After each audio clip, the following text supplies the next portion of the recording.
menjadi pengusaha tentu ada untungnya. Pengusaha di setiap industri memiliki waktu yang lebih fleksibel dan dapat menetapkan tujuan secara mandiri. Namun, tidak jarang para pengusaha menutup usahanya sebelum akhir tahun. Kondisi tersebut memerlukan hal-hal yang perlu diperhatikan sebelum membuka usaha. 1. Badan usaha. Hal pertama yang harus diperhatikan sebelum memulai usaha adalah mengetahui jenis badan usaha.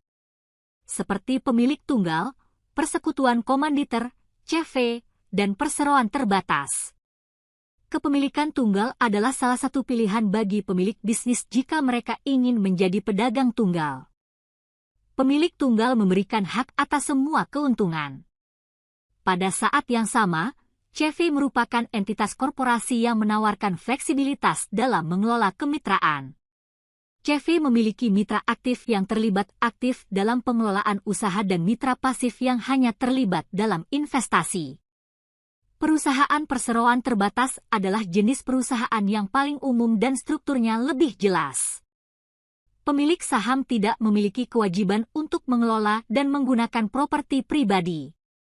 Namun, memulai badan usaha ini biasanya memerlukan persiapan yang lebih mendalam.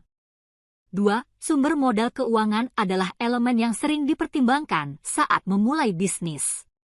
Ekuitas dapat berasal dari upah menganggur atau sumber lain. Bagaimana jika Anda tidak punya modal? Anda bisa mencoba opsi menjadi reseller produk orang lain.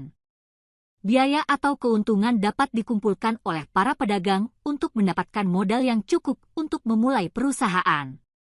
Memisahkan pendapatan diperlukan untuk mendapatkan modal usaha. Alternatif sumber modal lainnya adalah dengan mengajak teman atau kerabat untuk berinvestasi. Selain itu, usaha patungan juga dapat meningkatkan modal. Sumber modal penting untuk dipertimbangkan. Apakah itu uang pribadi, investor, waralaba, atau uang pinjaman? 3. Pesaing. Selain jenis usaha dan jenis modal, Anda juga harus mempertimbangkan keberadaan pesaing sebelum membuka usaha. Karena dengan mengetahui kompetitor, Hirita Jaisvati dapat merencanakan strategi bisnis dengan lebih baik dan menemukan celah yang dapat digunakan sebagai inovasi perusahaan di masa depan. Sahabat entrepreneur juga bisa belajar dari kompetitor bagaimana cara menjalankan bisnis dan apa yang bisa dipelajari dari kesuksesan atau kegagalan kompetitor.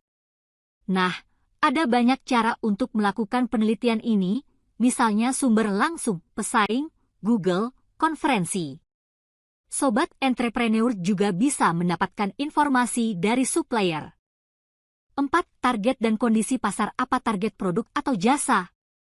Pertanyaan-pertanyaan ini harus dijawab sebelum memulai sebuah perusahaan.